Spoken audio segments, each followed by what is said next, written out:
دینی تعلیم، اسلامی تربیت سے متعلق آپ کے سامنے کچھ باتیں رکھنے جا رہے ہیں۔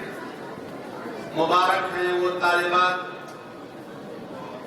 جن لوگوں نے اس سال فراغت کی تعلیم حاصل کی اور فاطمۃ الزہرا سے فارغ التحصیل ہوئی۔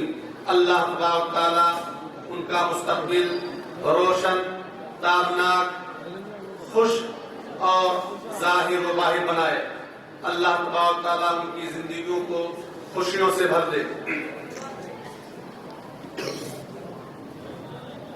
یہ بھنگیا میں آپ کا مدرسہ خواہ وہ بچوں کا ہے یا بچیوں کا ہے، اہل بھنگیا اور اس کے اطراف کے لوگ جو لوگ اس کو قائم کیے ہیں، اللہ تبارک تعالیٰ ان کی اس جہد کو، ان کی اس کوشش کو قبول فرمائے۔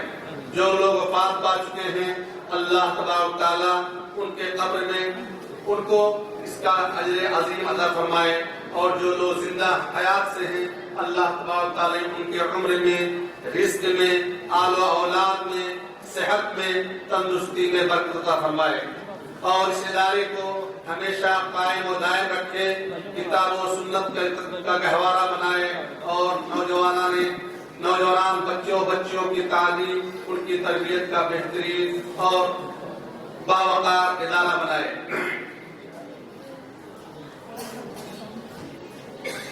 یہ دینی مدرسے، یہ دینی تعلیم گاہیں، حقیقت یہ ہے کہ یہی اسلام کے قلعہ ہیں۔ اگر ان مدرسوں کو مٹا دیا جائے، ان میں تالے لگا دیے جائیں، تو 10-20 سال 30 سال کے بعد کوئی اسلام کا نام لیوا نہیں ہوگا،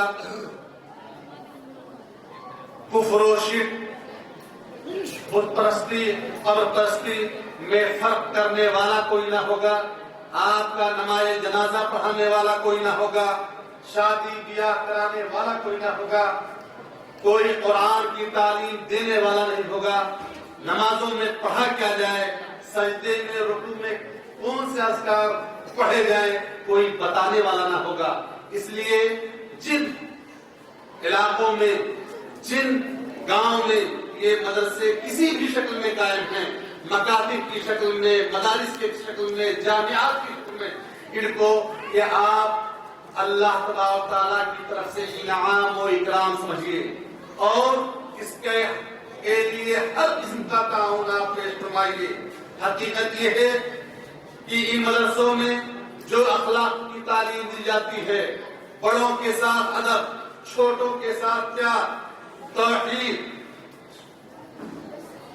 کتاب و سنت کی دعوت جو دی جاتی ہے، پڑوسیوں کے حقوق، والدین کے حقوق، بچوں کے حقوق، اور اپنے ساتھ کام کرنے والوں کے حقوق، خادموں کے حقوق، جو کتاب و سنت کی روشنی میں پڑھائے جاتے ہیں، دنیا کی کسی تاریخ میں نہیں پائے جاتے ہیں۔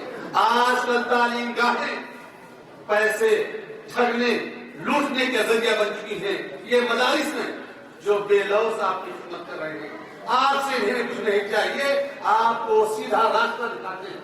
یہ نور ہے، یہ بجلی بلب ہے کہ آپ کے سماج کو روشن کیے ہوئے۔ یہ میں نہیں کہتا، علامہ اقبال رحمہ اللہ کا نام آپ لوگوں نے سنا ہوگا۔ انہوں نے اسپین کا سفر کیا۔ اسپین اس وقت اس زمانے میں اندلس نام تھا۔ 800 سال تک مسلمانوں نے وہاں حکمرانی کی ہے،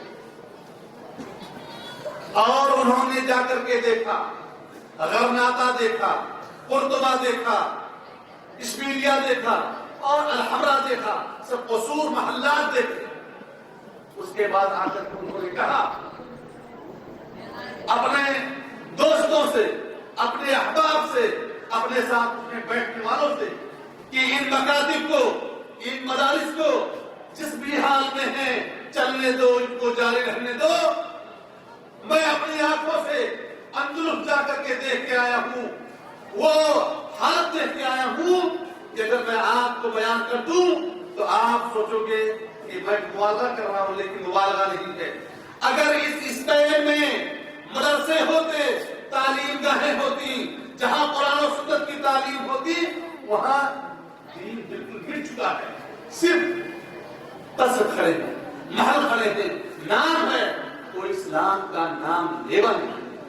تو اس ہندوستان بر صغیر پاک و ہند میں، ہندوستان، پاکستان، بنگلہ دیش، سری لنکا، مالدیپ، نیپال، بھوٹان، یہ جہاں بھی ہیں یہ مدرسے ہیں جو اسلام کو زندہ رکھتے ہوئے ہیں. اس لیے میرے بھائیوں، دوستوں، عزیزوں، ماں اور بہنوں، مدرسوں میں کوئی غلطی ہو جاتی ہے، ناظم اعلیٰ صاحب سے یا کسی ذمہ دار سے یا کسی استاد سے اس کو آنکھ نہ بڑھا چڑھا کے مت دیجیے کہ اس کو تالا لگانے کے در پہ آپ ہو جائیں گے.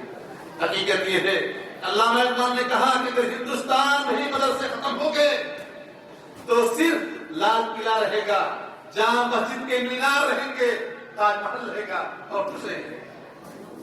تو ان مدرسوں کی اہمیت کو سمجھیے.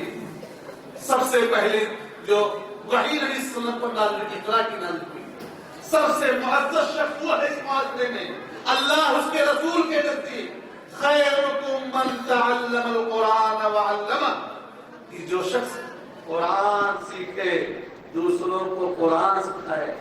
بورڈنگ اسکولوں سے آپ لوگ سیکھیں گے، ABCD سے سیکھیں گے، پیشاب کرنے کا طریقہ نہیں معلوم ہوگا، استنجا کیسے کرتے ہیں نہیں معلوم ہوگا، شادی بیاہ کی بات چھوڑ دو، آپ مسلمان کیسے زندگی گزارتے ہیں نہیں معلوم ہوگا، کلمہ بتانے والا کوئی نہیں معلوم ہوگا، شرک اور بدعت کے درمیان، شرک اور کفر کے درمیان فرق کرنے والا کوئی بتانے والا نہیں ہوگا.